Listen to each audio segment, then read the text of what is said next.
Nah, di awal episode kita akan diperlihatkan seorang Algojo Asaemon bernama Jika. Di sana si Jika ini dimintai keterangan oleh bawahan Shogun soal Pulau Shinsengkyo karena telah berhasil kembali hidup-hidup dari pulau tersebut. Nah, si Jika ini bercerita kalau sebenarnya dia pergi ke pulau itu 2 hari yang lalu. Ia ditugaskan mengawasi si Buddha pembunuh bernama Horubo. Lah di atas perahu sebelum mereka sampai di pulau, si Horubo ini malah gelut dengan asa cobe dan meninggoy di sana.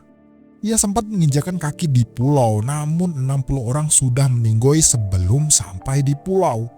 Ia beralasan untuk kembali pulang dan mengabari kematian keluarga korban.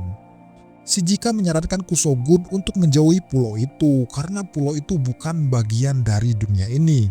Bawahan Kusogun sempat marah karena Jika dengan tidak langsung mengatakan kalau Kusogun itu bodoh karena mengusik pulau Shinsengkyo. Namun si Sugen selaku junior Jika meminta maaf atas kelancangan seniornya.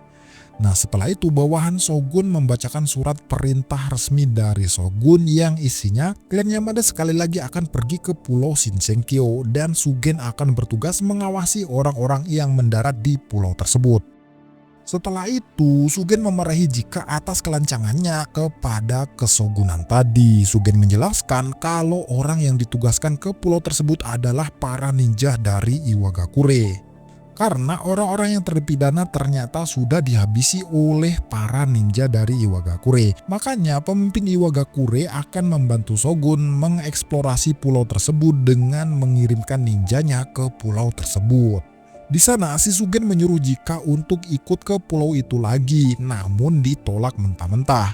Si Sugen menangis karena mengkhawatirkan kondisi teman-temannya yang sudah duluan berangkat ke pulau tersebut namun belum juga kembali. Ternyata si Jika juga membawa potongan monster dari pulau tersebut.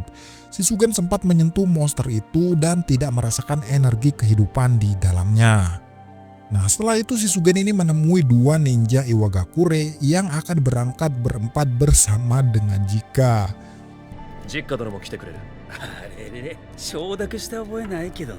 Nah, setelah itu kita akan diperlihatkan markas para Tensen atau para dewa pulau Shinsengkyo. Sementara si Sagiri dan teman-teman berencana keluar gerbang karena berdiam diri di sini mungkin akan berbahaya. Si Sagiri berniat untuk kembali dari pulau ini dengan selamat, tentunya bersama teman-temannya yang masih hidup. Nah, setelah itu kita akan diperlihatkan rombongan Gabimaru yang sedang menuju istana Shinsengkyo. Di sana si Gabimaru masih belum mengingat misinya dan tujuannya berada di pulau ini karena energi Tao di kepalanya hilang. Namun di tengah perjalanan si Gabimaru dan rombongan malah ketemu dengan Asa Chobei dan adiknya Toma. Namun tanpa penjelasan, ujuk-ujuk si Chobei ini malah menyerang Gabimaru. Dan akhirnya gelutlah mereka berdua. Pada awalnya si Gabimaru ini mematahkan leher Asa Chobei, namun si kampret ini masih bisa bangkit lagi ya karena tubuhnya sudah bercampur dengan cairan tan ketika dibuang di lubang kemarin itu, guys. Kemudian si Mei memperingati Gabimaru kalau Tao Chobei bertambah besar. Sontak si Chobei bangkit dan membanting Gabimaru. Sampai-sampai si Gente dan Fuchin heran karena si Gabimaru barusan mematahkan lehernya. Dan akhirnya gelut pun berlanjut. Ternyata si Chobei ini bisa beregenerasi setelah serangan brutal dari Gabimaru menghancurkan beberapa organnya. Sampai-sampai si Gabimaru ini sempat terheran. Setelah itu si Gabimaru agak sedikit kesulitan karena serangan dari Chobei makin kuat. Di sana si Gentet bertanya kepada Mei kenapa si Gabimaru makin melemah dan tidak seperti biasanya. Mei mengatakan kalau tahu Gabimaru terlihat aneh. Terlihat tahu di kepalanya tidak ada. Mei menegaskan kalau Gabimaru ingin menang, ia harus menjadi lemah dan tak hanya kuat saja. Karena kelemahan adalah benih kekuatan. Dan gelut pun berlanjut lagi, guys. Di sana masih seperti biasa, si Chobei ini masih bisa beregenerasi seperti semula. Ia menyuruh adiknya yaitu Toma untuk menghabisi teman-teman Gabimaru. Di sana si Toma ini menyerang Gentet karena tangannya putung. Namun baru sekali menyerang, si Toma ini langsung tumbang disundul oleh Gentet. Si Gentet marah-marah karena ia merasa diremehkan. Namun sebrutal apapun Toma menyerang, serangannya itu terlihat asal-asalan dan dapat dengan mudah diatasi Gentet. Di sana si Gentet menghajar Toma dengan tangan kosong serta berkata seandainya Toma dan kakaknya mau bekerja sama maka ia tak akan menghajarnya.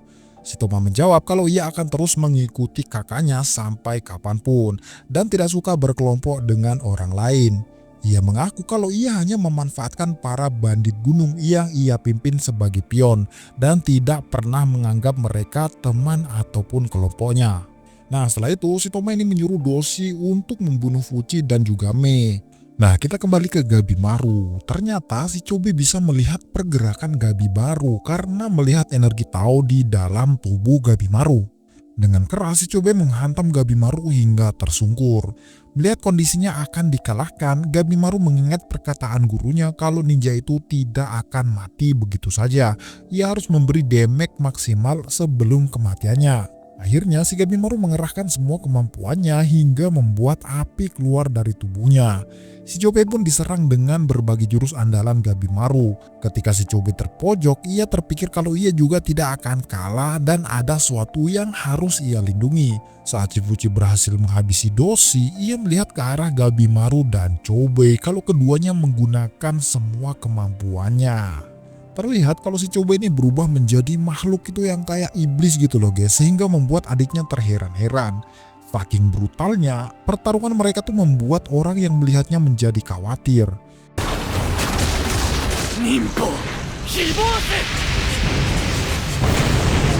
Ketika si Chobe menggunakan mode iblisnya, ternyata Chobe tidak bisa berpikir normal. Dalam artian Chobe ini dikendalikan oleh kekuatannya itu. Melihat pertarungan Gabimaru, Mei berkata kalau Gabimaru mungkin tidak bisa menang karena tidak ingat cara menggunakan Tao. Saat si Gabimaru berpikir akan mengorbankan nyawanya demi membunuh Chobe, di sana ada bayangan istri Gabimaru yang berusaha menghentikannya. Si Gabimaru sempat terhenti sejenak, namun ia pun tetap maju demi membunuh Chobe. Melihat kakaknya yang sudah tidak mengingat jati dirinya, si Toma pun bergegas menghentikan kakaknya hingga sang kakak ini sadar. Namun ya si Toma itu ternyata terluka guys karena menghentikan kakaknya. Saat Toma sedang menyadarkan kakaknya, Gabimaru tak menyia-nyiakan kesempatan itu dan hendak menghabisi mereka semua. Namun karena Mei melihat tahu Gabimaru tinggal sedikit dan jika ia menggunakan kekuatannya bisa saja Gabimaru mati, akhirnya si Mei menghentikan serangan Gabimaru dengan menghancurkan permukaan tanah. Setelah permukaan tanah hancur, si Gabimaru masih sempat menyelamatkan diri, namun si Chobe terjatuh ke dasar jurang karena serangan dari Gabimaru. Namun setelah menggunakan kekuatan taunya, si Mei ini malah berubah wujud menjadi dewasa guys, hingga membuat si Gentet dan Fuji heran. Nah di tempat lain, si Sagiri dan kawan-kawan yang hendak keluar dari istana Tensen melihat pemandangan yang tidak biasa.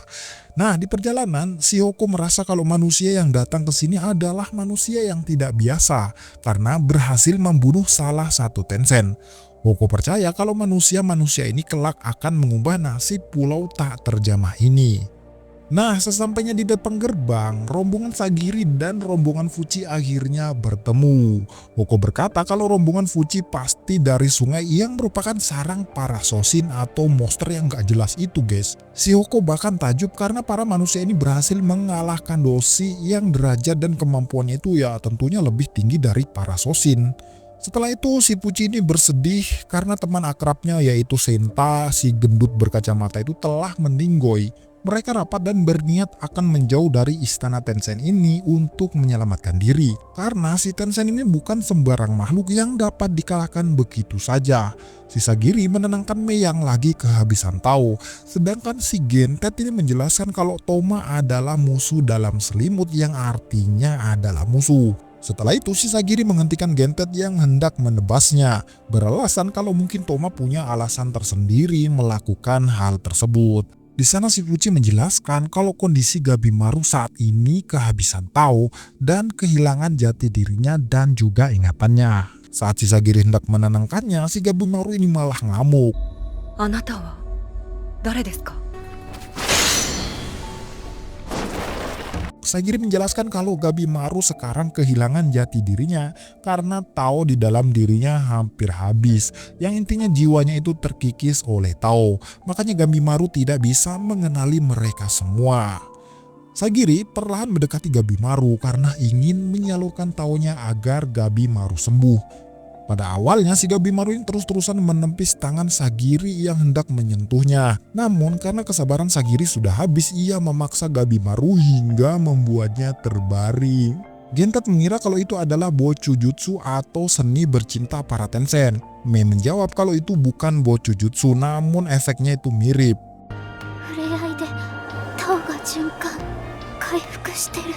Nah, setelah itu kita diperlihatkan si Chobei yang terjatuh namun masih sempat selamat. Ia menyadari kalau ia dilahap Tao hingga kehilangan jati dirinya.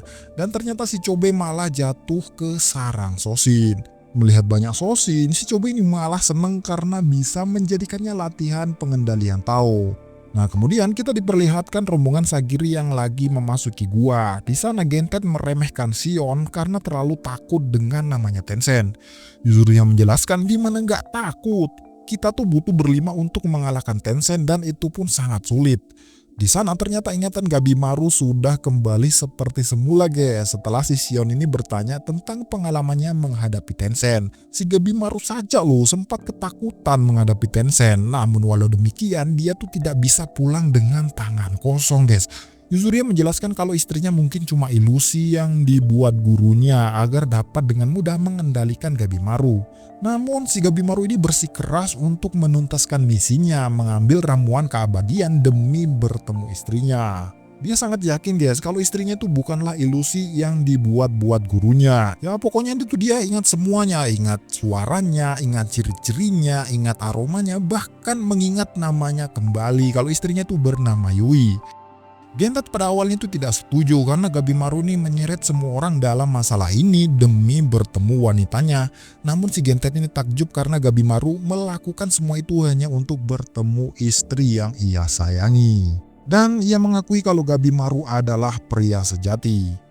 Melihat Gabimaru memperlihatkan sisi lemahnya, si Shion melihat kalau energi Tao di dalam diri Gabimaru meningkat drastis. Ya mungkin inilah yang dimaksud dengan Meges, kalau Tao itu adalah kekuatan dan kelemahan. Ketika seorang mempunyai keduanya, maka Tao di dalam dirinya bisa saja bertambah.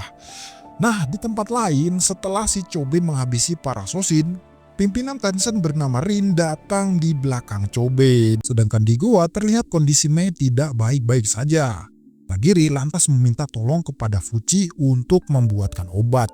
Dan akhirnya dibuatkanlah obat demam sederhana. Sembari mengobati Mei, si Fuchi ini menyuruh Mei menceritakan tentang dirinya dan juga Tenshin lain. Serta apa sebenarnya tujuan Tuan Tenshin. Sementara di tempat lain, si Gabimaru mengajak si Gentet, Toma, Shion, dan juga Nurugai untuk latihan bertarung melawannya.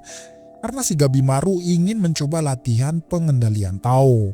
Si Gentet terlihat emosi karena si Gabimaru terlalu meremehkannya karena menyuruh mereka semua mengeroyok dirinya. Tanpa pikir panjang, si Gentet langsung maju bersama Toma. Namun karena si Gabimaru ini sudah bisa melihat pergerakan mereka dengan pandangan Tao, si Gabimaru dengan mudah mengatasi serangan mereka berdua.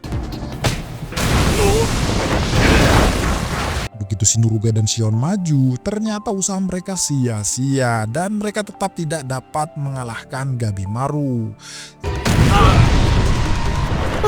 Si Gabimaru menggunakan teknik pembalik yang artinya menggunakan Tao lawan untuk balik menyerang. Di sana si Nurugai dan Shion dibuat takjub karena si Gabimaru menjadi lebih kuat dengan menguasai Tao. Si Shion masih ragu apakah penjahat seperti Gabimaru ini bisa dipercaya dan diajak bekerja sama. Shion menjelaskan kepada Gabimaru kalau Tao mungkin dibagi beberapa jenis. Dan jika kita bisa memanfaatkan jenis Tao itu, mungkin saja Tenshin bisa dikalahkan. Nah setelah itu, si Toma ini mendatangi Gentet dan memohon kepadanya untuk mengajari ilmu berpedang. Di sana, si Toma memotong rambutnya sendiri untuk menampakkan betapa seriusnya ia ingin diajari ilmu berpedang dari seorang Gentet. Melihat kesungguhan Toma, akhirnya si Gentet bersedia mengajarinya. Toma bersedia melakukan apapun demi bisa bertarung bersama sang kakak. Nah, sementara di tempat lain, si Chobei masih beradu mekanik bersama dengan Rin. Di sana Rin menyadari kalau tubuh Chobe sudah menyatu dengan bunga eliksir yang membuat tubuhnya bisa beregenerasi. Namun tubuh Chobe ini spesial guys, yang biasanya bunga eliksir ini mengubah tubuh manusia menjadi cairan tan, namun tubuh Chobe ini malah bercampur dengan tanaman itu sendiri, dan ini fenomena langka. Setelah itu Shirin ini menyerang Chobe habis-habisan, tentunya untuk mempelajari tubuh Chobe. Tak punya pilihan lain, si Chobe ini menggunakan wujud iblisnya dan membalas serangan Rin. Dengan serangan brutal dari Chobe, tubuh Rin hancur berkeping-keping hingga tak ada reaksi lagi. Di sana si Chobe yakin kalau Rin sudah pasti meninggoy. Namun betapa kagetnya Chobe, si Rin ini malah muncul di belakangnya dengan sehat walafiat. Dan bahkan ia muncul dengan banyak kage bunsin. Rin berniat membawa Chobe ke istana untuk diteliti. Sebelum tubuhnya Chobe makin tak terkendali, si Rin ini memingsankannya dan membawanya ke istana. Nah, sadar-sadar si Chobe ini sudah berada di atas kasur di dalam istana Tensen. Di sana si Rin berubah wujud menjadi wanita ingin melakukan Bojujutsu dengan Chobe. Tentunya untuk meneliti Tao di tubuhnya Chobe. Bojujutsu berfungsi untuk menyirkulasikan energi Tao dan juga membantu memulihkan Tao yang hilang. Shirin menjelaskan juga kalau Tao terbagi beberapa jenis, yaitu Tao kayu, api, tanah, logam, dan juga air. Tao tersebut ada yang saling mengalahkan dan ada yang saling menghasilkan.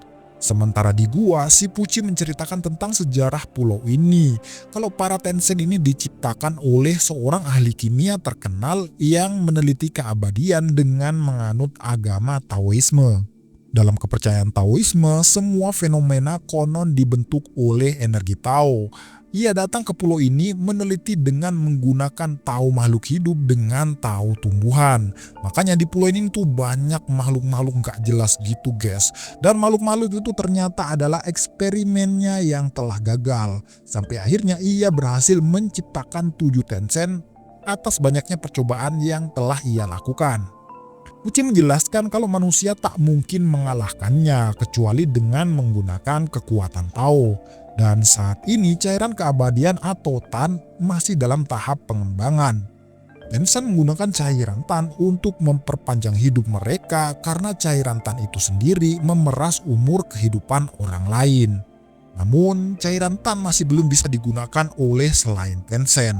Mei mengungkapkan kalau ia tidak tahu apa tujuan Sufu sebenarnya. Nah, si Sufu ini guys adalah ahli kimia yang menciptakan para Tensen dan mencari keabadian. Pucci menceritakan kalau Sufu ini hidup pada zaman Qing dan mengabdi pada kaisar pertama.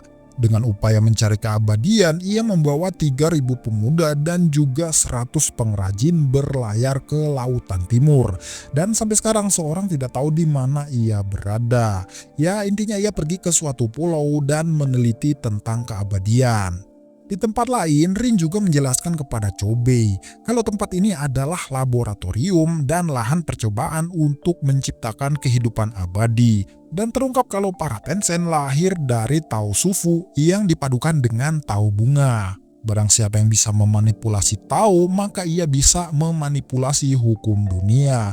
Dan terungkap kalau tujuan Sufu dan para Tensen adalah merubah dunia di daratan Jepang menjadi cairan Tan. Namun pembuatan cairan Tan saat ini masih belum sempurna. Dan Chobe bisa saja menjadi penelitian yang tepat untuk menciptakan cairan Tan yang sempurna. Makanya si Tensen mengajak Chobe untuk bekerja sama dengan para Tensen. Bukan menjadi Tan, akan tetapi menjadi teman yang mengejar keabadian melalui Tao tanpa batas. Melihat dirinya tidak bisa melawan ataupun melarikan diri, Chobe pun akhirnya menerima tawaran Rin untuk bekerja sama. Dan akhirnya perkintutan atau Bojujutsu pun dimulai. Sementara di dalam gua terlihat Mei mulai bertambah lemas dan ternyata tangannya sudah menjadi kayu akibat kehabisan Tao. Sasagiri menawarkan diri untuk mentransfer Tao-nya seperti yang dilakukan pada Gabimaru. Mei menjawab kalau itu tidak cukup. Ia menjelaskan kalau dirinya tidak seperti Tensen lain yang bisa pulih dengan sendirinya. karena dentian atau inti biji dari Mei sudah dihancurkan oleh Rin. Sebenarnya si Rin dan Mei ini adalah murid pertama yang diciptakan Sufu. Namun seiring berjalannya waktu, si Rin ini berubah menjadi jahat karena penelitiannya guys. Nah, melihat si Rin ini berubah, Mei ini melarikan diri dari Horai hingga bertemu dengan Hoko. Nah, melihat Mei sebentar lagi kehabisan Tao, si Hoko ini berniat memberikan Tao terakhirnya kepada Mei. Dan terungkap si Hoko ini hidup ratusan tahun lalu dan ia mempunyai istri dan anak perempuan. Dan mereka berdua berubah menjadi pohon dan disusul oleh para penduduk desa. Sampai akhirnya ia hidup sendirian. Dan setelah beberapa lama ia pun juga berubah menjadi pohon. Namun anehnya ia masih bisa bergerak dan bertemu dengan Mei yang wajahnya itu mirip dengan anak perempuannya. Setelah itu ia pun merawat Mei seperti merawat anaknya sendiri. Di sana Mei juga bersedih dan bersedia menerima Tao Hoko dan juga bersedia menerima kepergiannya. Nah, singkat cerita Tao Hoko sudah berhasil bercampur dengan Mei hingga membuat Mei berwujud seperti anak kecil lagi. Nah, di daratan Jepang, sang shogun memberitahukan kepada bawahannya kalau trip ke Pulau Shinsengkyo kali ini ada penambahan personal, yaitu 4 ninja elit dari Iwagakure bersama 50 lebih ninja biasa. Saat di kapal, Aoki selaku bawahan shogun terlihat curiga dengan kepala desa Iwagakure karena mengikut sertakan banyak ninja dari desanya dan pasti ada motif tersembunyi di baliknya. Di sana, Aoki bertanya kepada Shugen apakah ia bisa mengendalikan ninja dari Iwagakure dan bahkan samurai Asaemon yang tak berpangkat bernama Kiyomaru dan juga Isuzu. Shugen percaya kalau kemampuan mereka bisa diandalkan. Di sana, si Kiyomaru dengan terang-terangan tidak sopan kepada Aoki karena si Aoki ini meremehkannya mentang-mentang ia tidak punya peringkat. Lantas, si Isuzu ini menenangkan Aoki kalau sikapnya itu tidak sopan kepada kesogunan. Ia bahkan menghunuskan pedang kepada salah satu elit ninja Iwagakure karena ingin menunjukkan kemampuannya. Terlihat kalau ninja tersebut tidak bergerak sama sekali hingga membuat topengnya terpotong. Di sana, si Isuzu tambah marah kepada Kiyomaru karena sikap arogannya dan memohon maaf kepada para ninja Iwagakure. Namun, salah seorang ninja elit tak mempermasalahkan hal tersebut. Karena sejatinya nyawa seorang shinobi adalah milik tuannya. Dan kali ini samurai Asaemon adalah tuannya. Dan ninja Iwagakure menjamin kesetiaannya. Namun, karena si kampret Kiyomaru ini tidak percaya, ia menyuruh untuk membuktikannya. Tanpa pikir panjang, si ninja itu langsung menari sambil menggorok lehernya sendiri.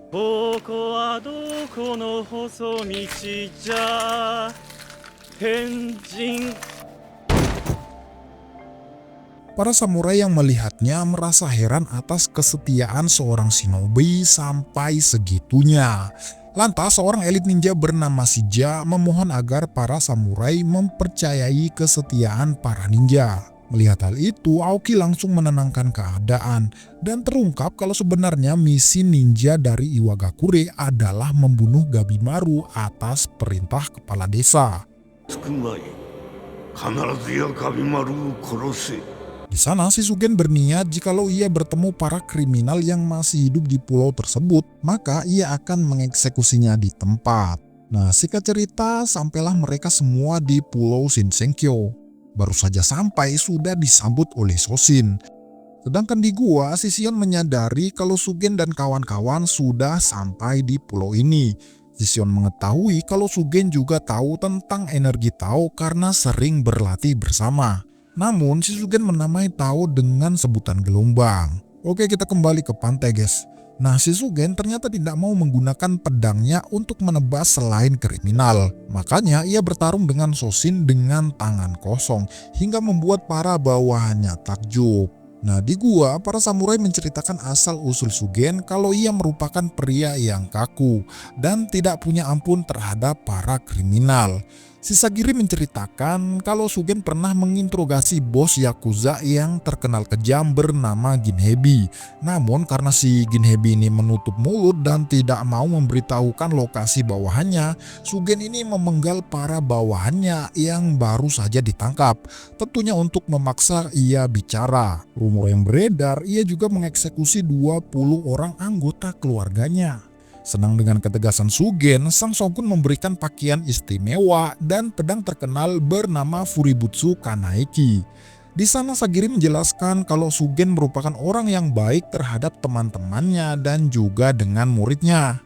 Si Fuchi lantas membocorkan kalau Sugen adalah cinta pertama Sagiri hingga si Sagiri ini merasa malu. Ya intinya si Sagiri ini mengagumi Sugen karena dengan rekomendasi Sugen, si Sagiri ini mendapatkan peringkat.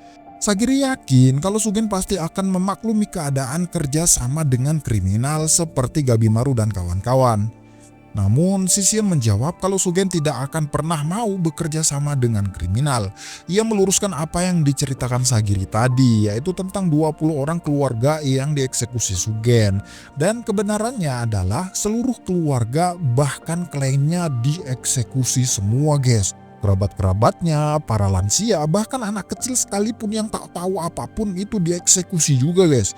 Dan total 100 orang lebih yang dibantai oleh si Sugen ini. Shion menyukai Sugen sebagai seorang samurai karena mereka berteman baik. Namun jeleknya si Sugen ini tidak akan pernah memaafkan penjahat manapun dan apapun keadaannya. Ia bahkan tak akan mengampuni samurai Asaemon yang bekerja sama dengan penjahat seperti Shion, Sagiri, dan yang lain. Ya intinya mereka semua. Nah setelah si Sugen melihat mayat atasannya yaitu Aizen, si Sugen sedih bukan main.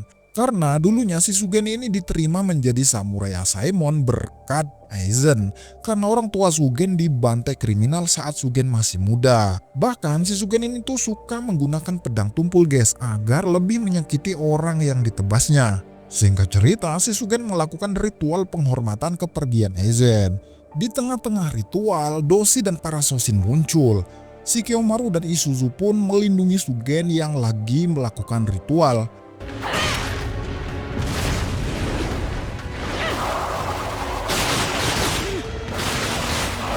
Sementara Shinja sebagai pemimpin ninja memerintahkan anggotanya untuk membantai para Shoshin.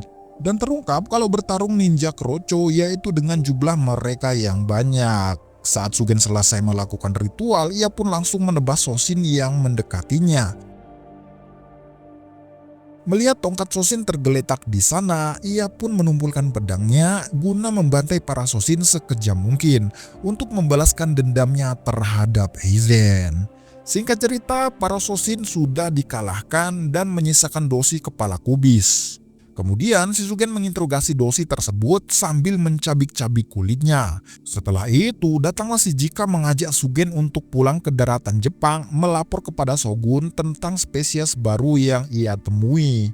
Namun si Sugen merasa kesal dan marah kepada seniornya tersebut. Setelah itu Isuzu menenangkannya. Sugen meminta maaf kepada Jika atas kelancangan kepada seniornya. Di sana si Sugen tidak akan pulang sebelum menuntaskan misinya mencari ramuan keabadian dan menghabisi para monster yang ada di pulau ini. Setelah itu, Shion menyarankan kepada kelompoknya untuk berpencar menjadi 2 kelompok. Satu mencari ramuan dan satu lagi mencari jalan pelarian. Namun menurut penjelasan Mei, jalur pelarian harus melewati Hore atau markas para Tensen. Shion menjelaskan kalau Tao memiliki atribut masing-masing. Dan setiap atribut bisa mengalahkan atau bisa cocok dengan yang lain. Yuzuriha menjelaskan kalau mungkin lebih baiknya bergerak sendiri-sendiri. Di sana si Shion membenarkan Yuzuriha dan setuju dengannya karena memang kelompok ini tuh disatukan dengan keadaan. Tidak ada tuntutan khusus untuk saling melindungi dan saling percaya.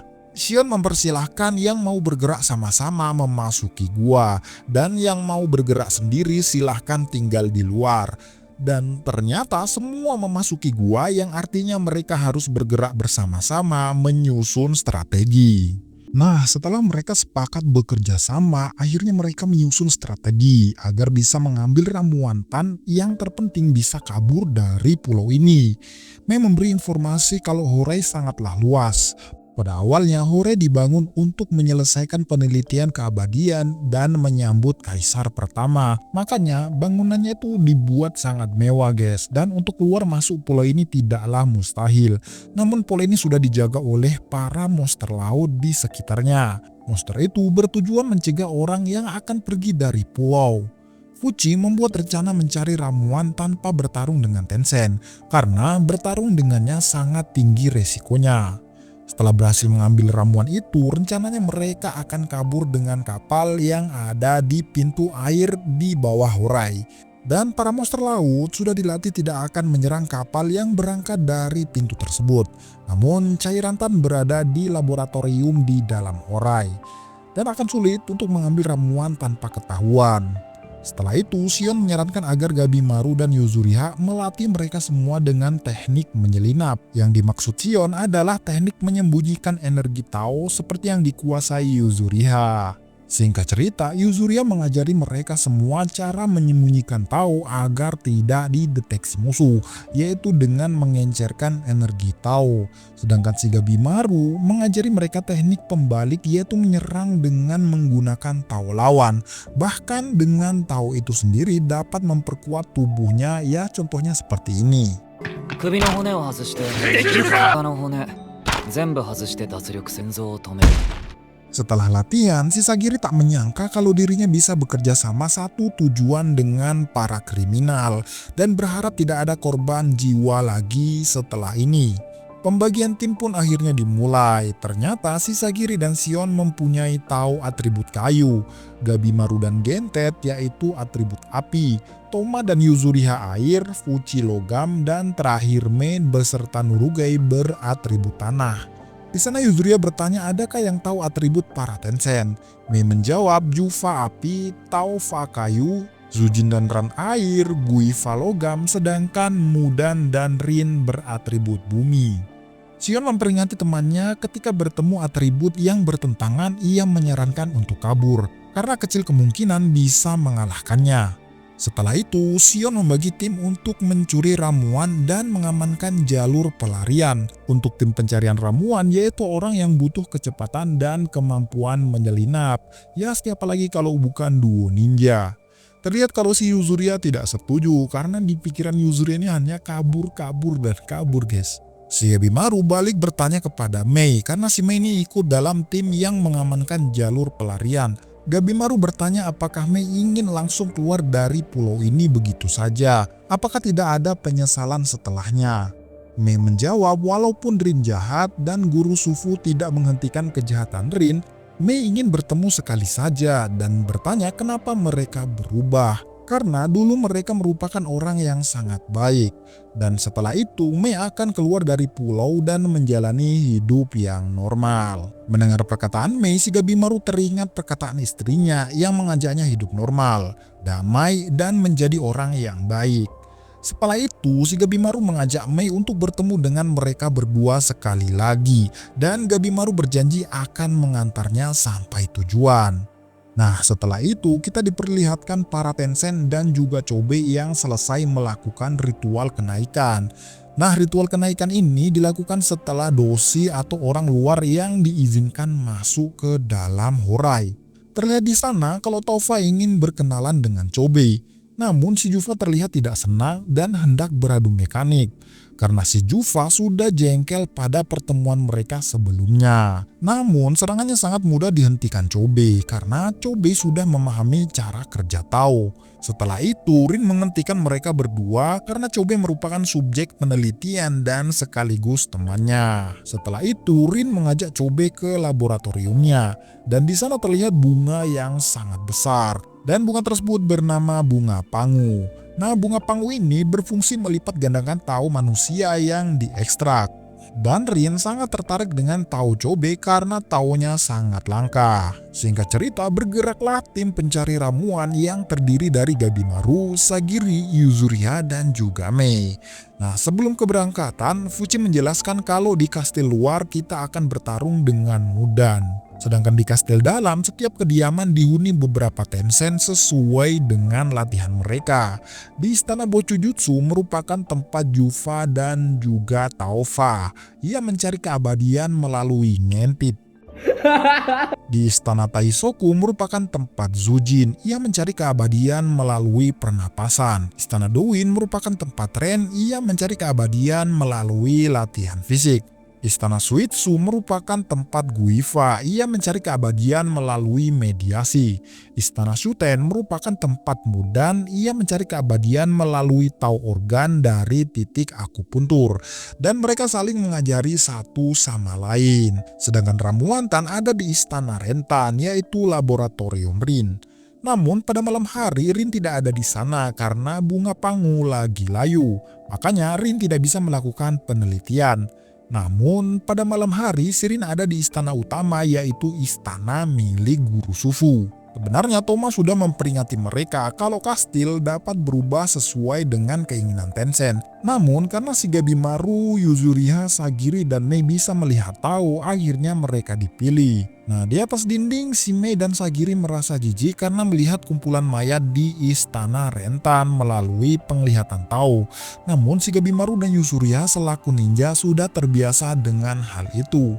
Si Gabimaru menyangka kalau itu pasti istana Rentan, yaitu istana tempat cairan Tan berada. Singkat cerita, dihabisilah dosi penjaga oleh Gabimaru dan Yuzuriha. Sebelum masuk istana, Gabimaru tak merasakan adanya Tao Tencent. Namun setelah masuk, tiba-tiba muncullah Tao yang sangat besar. Dan ternyata itu adalah Ren. Salah penyebutan guys, ternyata yang benar adalah Ran. Ternyata si Ran juga bisa mengencerkan taunya hingga tak terdeteksi oleh si Gabimaru dan kawan-kawan. Para Tencent mengetahui kedatangan Mei dan temannya akibat informasi dari Chobe. Nah, saat si Chobe ini diamputasi organnya untuk dijadikan percobaan, ia memberitahu kepada para Tencent kalau sebentar lagi istana akan diserbu, dan ia mengetahui karena merasakan tahu adiknya. Nah, di sanalah si Rin menyuruh Tencent lain untuk standby menunggu kedatangan Gabimaru dan kawan-kawan. Namun si Chobe mempunyai syarat kepada para Tencent untuk tidak menyentuh adiknya. Ran menceritakan kalau tahu para penyusup akan dijadikan persembahan kepada Guru Sufu. Ya, siapa lagi kalau bukan Gabimaru dan kawan-kawan. Dan ternyata teman-teman Gabimaru yang lain juga bertemu dengan Tencent lain. Setelah rencana mereka diketahui oleh para Tencent, Gabimaru mengatakan kalau kita harus beralih ke rencana B, yaitu bertarung mati-matian. Karena satu-satunya jalan keluar adalah mengalahkan Tencent. Sebelum bertarung, Ran membocorkan informasi kalau ramuan Tan saat ini sudah sempurna dan tidak akan membuat manusia menjadi bunga lagi ketika meminumnya. Karena para Tencent sudah mengetahui metode pemurniannya melalui uji coba dengan Tao Chobe, dan sisanya hanya mengumpulkan jumlah tumbal yang banyak. Setelah itu, si Mei maju di hadapan Ran dan berpamitan kalau ia akan meninggalkan pulau ini. Sebelum pertarungan, Gabimaru mengingat perkataan Sion kalau si Gabimaru ini bertemu dengan Guifa yang taunya itu beratribut logam, bisa saja ia mudah mengalahkannya. Namun kalau bertemu dengan Ran yang beratribut air, maka ketika Gabimaru menyentuhnya, maka tahu api Gabimaru akan melemah. Meskipun menghancurkan tandengnya atau titik vitalnya, ia tak akan berdampak besar. Dan sialnya si Gabimaru ini malah bertemu lawan alaminya guys, yaitu si Ran. Setelah itu, si Gabimaru menyuruh Sagiri membawa Mei ke istana Rentan untuk mengambil ramuan Tan tersebut. Dan si Gabimaru dan Yuzuriha akan melawan Ran di sini. Si Yuzuriha sedikit keberatan, namun karena tahu Yuzuriha beratribut tanah yang bisa melemahkan air, Gabimaru menyuruh Yuzuriha untuk bertarung dengannya. Mei menyadari kalau ini bukanlah istana Rentan. Secara tiba-tiba Ran langsung menyerang Gabimaru, namun Gabimaru masih bisa menghindar. Setelah itu, Ran menjelaskan kalau ia dengan mudah mengendalikan benda padat, apalagi cuma memanipulasi bangunan. Dan ternyata ruangan ini adalah istana The Wind milik Ran sendiri. Si Ran dapat dengan mudah memanipulasi Tao dengan mengumpulkan Tao di suatu ruangan seolah-olah itu adalah Tao para mayat agar Gabimaru dan kawan-kawan menyangka kalau istana ini adalah istana Rentan. Setelah itu, si Ran menahan kaki Mei agar tidak kabur. Tanpa pikir panjang, Gabimaru maju menghadapi Ren agar si Yuzuriha bisa melempar kunai yang sudah diisi Tao oleh Mei. Nah, ternyata si Mei ini mempunyai kelebihan gitu guys. Dia tuh bisa memasukkan Tao-nya pada suatu benda. Namun usai Yuzuriha dan Gabimaru sia-sia karena badannya Ran ini sangat keras. Sampai mereka berdua kelelahan menghadapi Ran. Melihat dari pandangan Tao Gabimaru, ia menyadari kalau Ran menggunakan energi Tao sebagai zirah, makanya tubuhnya itu bisa menjadi sangat keras guys. Setelah itu si Gabimaru lagi-lagi maju menyerang Ran. Namun karena kaki Gabimaru dikunci oleh Ran di suatu tiang, si Gabimaru ini dengan kesulitan menghadapinya. Setelah menerima serangan demi serangan dari Ran, si Gabimaru akhirnya sedikit mengerti dan tetap maju menghajar Ran. Ran melihat kalau Tao Gabimaru itu biasa saja dan ia yakin tidak akan melukainya. Namun ternyata, akhirnya si Gabimaru dapat menghantam wajah Ran. Ran pun sampai terheran-heran kenapa si Gabimaru ini kok bisa ngelukainya gitu loh. Di tempat lain, Rin meletakkan nama-nama musuh untuk melakukan ritual menahan diri dan mempertahankan kehidupan. Dan mengecek semua nama-nama orang yang diberi tahu Chobei. Jikalau kertasnya habis dan terbakar, maka orang itu sudah meninggoy. Dan sebaliknya, kalau kertasnya masih ada berarti masih hidup guys. Setelah melakukan ritual, akhirnya Rin mendapatkan informasi kalau orang yang hidup tinggal beberapa orang saja. Sion dan Nurugai menghadapi Sujin di istana Taisoku. Sion beruntung kalau lawannya bukanlah atribut yang bisa mengalahkan atributnya. Sedangkan istana Bochujutsu, Shifuchi dan Gentet berhadapan dengan Taufa dan juga Jufa. Namun karena mereka berdua ini belum terlalu menguasai Tao, Rin ini yakin kalau mereka berdua pasti akan meninggoy. Dan Chobei tentu saja akan melawan adiknya sendiri dan membawa adiknya ke pihak Tencent. Di sana si Rin ternyata masih khawatir dengan kemampuan Gabimaru guys, karena kemampuannya tidak bisa dianggap remeh. Nah, kita kembali ke Gabimaru. Si Gabimaru akhirnya menjelaskan kenapa ia bisa melukai Tencent. Karena sejatinya Tao yang saling berlawanan itu seperti arus air yang berlawanan. Dan Tao yang saling cocok itu seperti arus air yang satu arah. Namun karena Tao Tencent ini sangatlah besar, si Gabimaru mempunyai 3 metode mengalahkannya. Yang pertama, melampaui Tao mereka dalam sesaat. Yang kedua, melemahkan Tao kita dan menangkis serangannya. Yang intinya mengikuti gelombang Tao mereka dengan mulus. Dan yang ketiga, menyesuaikan pernapasan lawan dengan menyeimbangkan ketenangan dan juga keganasan. Dan si Gabimaru belajar teknik ini dari Sagiri. Setelah adu mekanik, terlihat kalau kondisi tubuh Ran tercabik-cabik. Ran mengagumi Gabimaru karena kemampuannya meningkat drastis setelah datang ke pulau ini. Setelah itu, si Mei ini dapat melepas kuncian di kakinya. Saat mereka hendak pergi ke istana Rentan, Ran berusaha menahan mereka berdua, namun dihentikan oleh Gabimaru. Saat si Ran ini melemahkan Taonya dan mengikuti teknik Gabimaru, muncullah Yuzuriha dan menyerang Ran hingga tubuhnya terbelah menjadi 2. Nah, karena si Ran ini tidak bisa mengalahkan mereka berdua dengan wujud biasanya, akhirnya ia mengeluarkan ultinya dan berubah menjadi Kishikai. Tempat lain, Rin pun mengetahui kalau Ran berubah menjadi Kishikai dan ini baru terjadi kali ini. Rin menganggap kalau manusia-manusia yang datang ke pulau ini benar-benar sangat istimewa. Setelah perubahan terjadi, si Gabimaru sengaja menerima serangan dari Ran untuk mengetahui jenis Tao pada mode Kishikai ini. Si Gabimaru sampai terlempar ke luar ruangan karena kebrutalan serangan Ran. Bahkan Sagiri pun cedera parah karena perutnya telah tertusuk oleh serpihan bangunan. Sagiri dan Mei yang sedang menuju istana Rentan pun mendengar pertarungan Gabimaru dan Ran yang sangat ganas.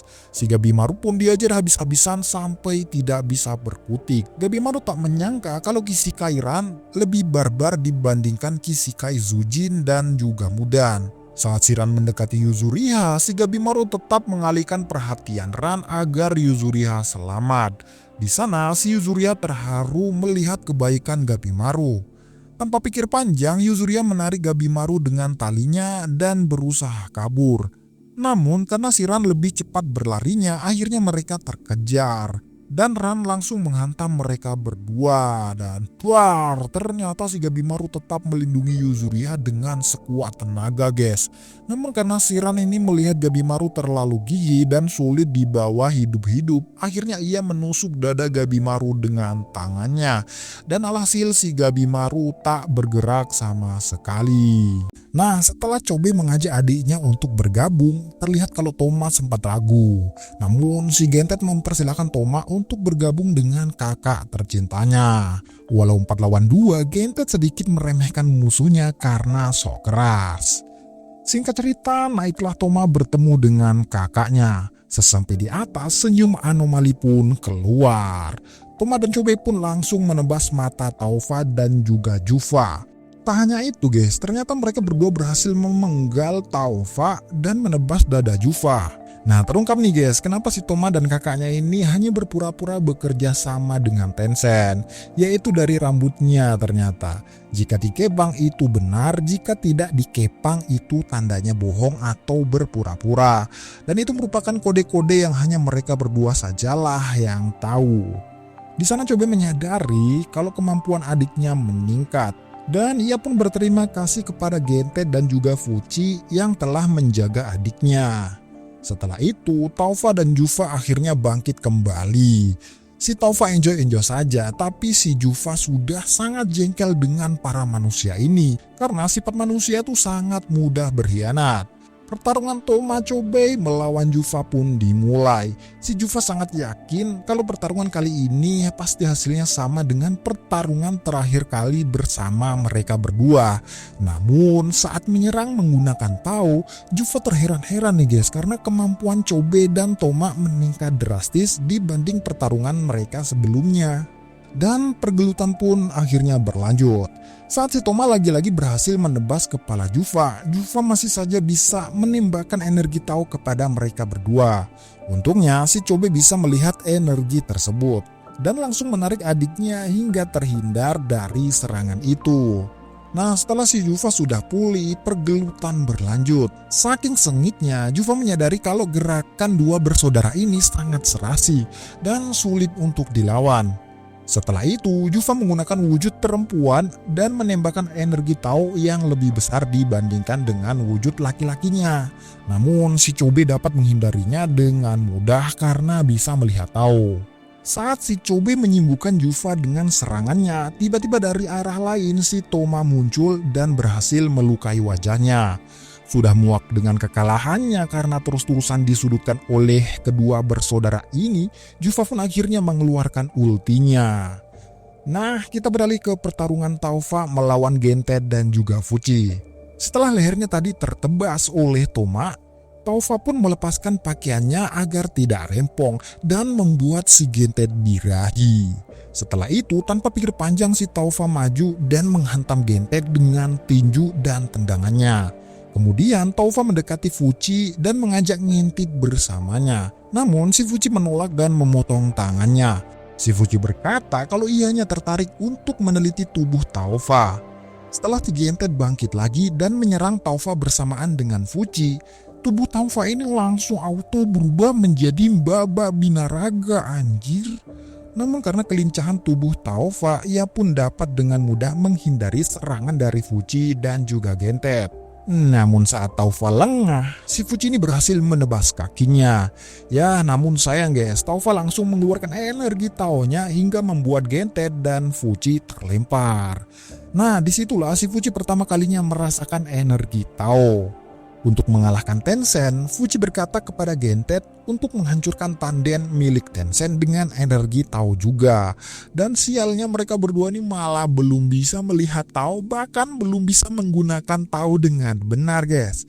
Nah, di sana si Fuchi berusaha memahami perkataan Sion ketika di gua kalau Tao itu tidak bisa dilihat oleh mata namun dirasakan oleh indera. Namun, walau dijelaskan demikian, 3 orang ini tetap saja tidak bisa melihat Tao, bahkan tidak bisa merasakannya. Apalagi si Gentet malah ngantuk saat diajari Tao. Fuji menyadari kalau Taufa beratribut kayu dan Fuji beratribut logam. Namun ya karena si Fuji ini tidak bisa menggunakan Tao, keunggulannya melawan Juva ini menjadi sia-sia.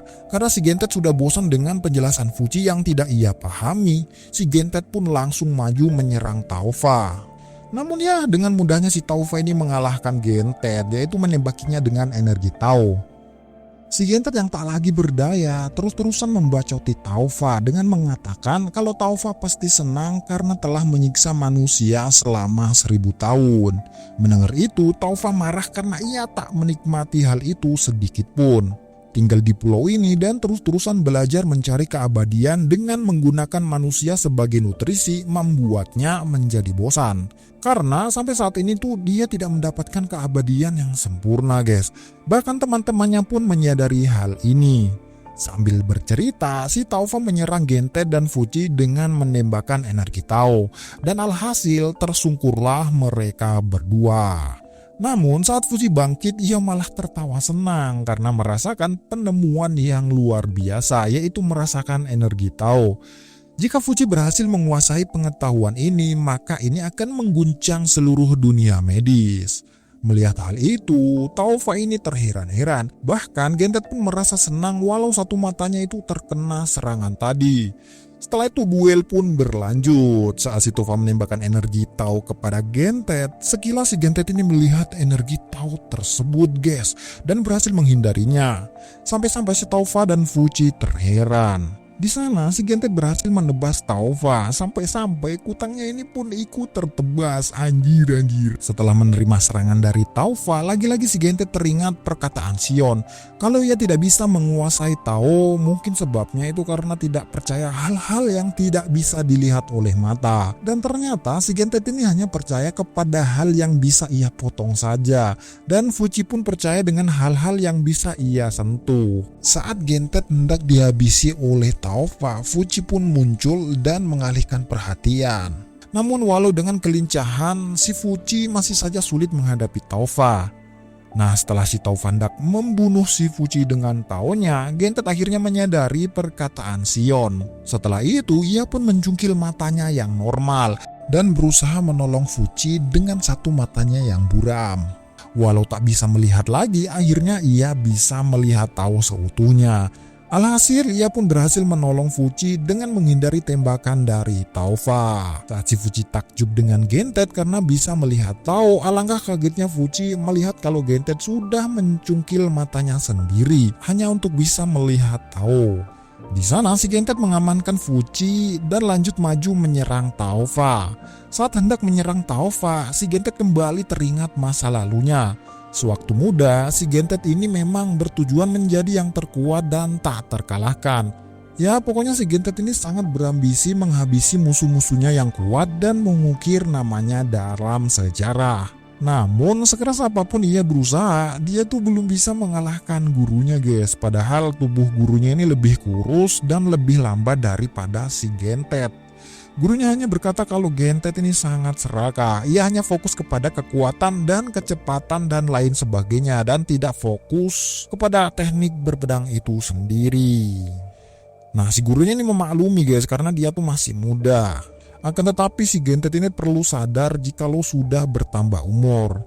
Namun karena si Gentet ini gak paham maksud dari gurunya, ia pun berkelana dan mencari jati dirinya. Nah, singkat cerita, setelah berkelana, ia pun paham kalau ingin menjadi kuat harus fokus pada satu tujuan dan mendalaminya. Makanya dengan menghilangkan penglihatannya, ia bisa mendeteksi Tao. Akibat tubuhnya ini berfokus pada energi Tao itu sendiri. Nah, singkat cerita, ditebaslah Taufa dengan brutal oleh Gentet. Namun Fuji menyadari kalau sekeras apapun Gentet menebasnya, kalau tidak menebas tandennya dengan atribut Tao yang berlawanan, maka itu akan sia-sia. Tanpa pikir panjang, akhirnya si Fuji ini berlari memeluk Taufa agar Taonya berlawanan dan bisa ditaklukkan. Di sana Fuji menyuruh Gentet untuk menebas tandennya dengan hati-hati karena bisa saja ia ikut tertebas. Tanpa pikir panjang, si Gentet ini langsung mengayunkan pedangnya. Menyadari matanya yang sulit menebasnya dengan presisi, Gentet pun menutup mata dan mengingat perkataan gurunya. Dengan berkonsentrasi penuh, akhirnya si tanden Taufa ini tertebas dengan presisi tanpa melukai Fuji. Ketika tertebas, Taufa memanggil Jufa. Si Jufa pun menyadari hal itu dan ternyata si Taufa ini sudah ready untuk berubah menjadi Kishikai dan tinggal menunggu Jufa bergabung. Nah, setelah Jufa menerima uluran tangan Taufa, akhirnya bergabunglah mereka berdua menjadi satu Kishikai. Setelah itu, kita akan diceritakan masa lalu Taufa dan juga Jufa. Kalau mereka berdua itu sebenarnya adalah satu kesatuan, guys. Si Taufa itu memang dari kecil sudah takut kepada para Shoshin dan juga Doshi. Sedangkan si Jufa itu tidak suka belajar, namun ia sangat sayang dengan Taufa dan tidak akan membiarkannya tergores sedikit pun. Dan mulai saat itu Shirin berubah menjadi jahat saat Shirin memulai latihan mereka sesuai dengan latihannya masing-masing. Karena si Jufa dan Taufa ini harus latihan Bojujutsu atau perkintutan, akhirnya Shirin mengubah mereka berdua menjadi dewasa agar siap melakukan perkintutan. Dan akhirnya dimulailah perkintutan mereka berdua. Sambil berenak-enak, Taufa masih saja memegang prinsipnya, yaitu tidak mau menggunakan manusia-manusia di pulau ini sebagai nutrisinya. Si Jufa pun mengikuti prinsip Taufa karena ia sayang dengannya. Setelah beberapa tahun, ternyata Shime menghilang begitu saja. Dan para Tensen ini seperti tidak peduli gitu loh guys. Ternyata ketika melihat temannya latihan pun si Taufa ini juga menjadi takut. Melihat hal itu, Jufa berjanji akan melindungi senyum Taufa.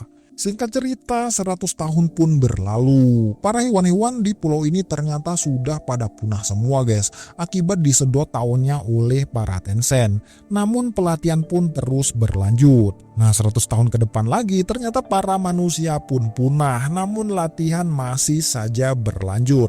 Di sana Jufa sudah muak dengan Rin dan juga Guru Sufu karena terus-terusan memaksanya untuk latihan, padahal stok cadangan Tao di pulau ini tuh sudah mulai menipis. Dan sudah tidak ada lagi yang bisa diambil nutrisinya. Guifa menyarankan untuk mengambil nutrisi dari luar pulau. Namun walau demikian, Mudan menyadari kalau sekeras apapun mereka latihan, mereka tidak akan mencapai keabadian yang sempurna. Dengan kata lain, mereka semua pasti juga akan mati. Mendengar itu, si Jufa sangat jengkel karena sekeras apapun ia latihan perkintutan dengan Taufa, ya ujung-ujungnya pasti akan mati juga. Namun walau demikian, Jufa ini tak habis pikir guys, karena teman-temannya ini masih saja tersenyum. Berbeda dengan dirinya dan juga Taufa. Setelah itu, karena persediaan nutrisi pulau ini sudah mau habis, si Taufa ini berinisiatif mengirimkan manusia yang setengah menjadi bunga untuk memancing manusia luar pulau datang ke pulau ini. Ya biasalah guys, untuk mengubah manusia itu menjadi nutrisi. Melihat Taufa melakukan itu, Jufa pun terheran-heran. Padahal Taufa sebelumnya itu sudah bertekad tidak akan menggunakan manusia sebagai nutrisi. Ia tak menyangka orang yang paling ia sayangi juga sudah berubah. Namun si Jufa ini tetap mendukungnya, ya selama itu bisa membuat mereka berdua bertahan hidup. Ya jadi begitu ya guys, kisah kenapa manusia luar pulau ini bisa datang ke pulau ini. Nah, kembali ke pertarungan. Terlihat kalau model Kishikai milik Jufa dan Taufa ini seperti kuyang guys. Dan saat mengaum membuat Chobe dan kawan-kawan pusing ya, karena aumannya itu sangat-sangat begitu kuat. Karena jengkel, si Chobe ini melemparkan pedangnya hingga membuat si kuyang terbang menembus atap. Dari atas bangunan, ternyata Kishikai, Taufa dan Jufa menyebarkan serbuk-serbuk bunga yang membuat orang yang terkena menjadi kayak gila-gila gitulah guys. Dan sialnya si Gentet terkena. Fuji yang menyadarinya langsung mencabut spora bunga tersebut hingga membuat si Gentet sadar. Dan akhirnya berlindunglah mereka semua di bawah bangunan. Karena sudah muak dengan ini semua, si Chobe pun mengaktifkan mode iblisnya dan menyerang Kishikai tersebut. Saat serangannya mempan, Chobe menyadari kalau atribut Tao-nya ini memang menang melawan atribut Tao milik Jufa dan juga Taufa. Jadi ia bisa membunuhnya dengan menyerang tandenya. Ya, namun untuk mengalahkannya tidak semudah itu, Perguso.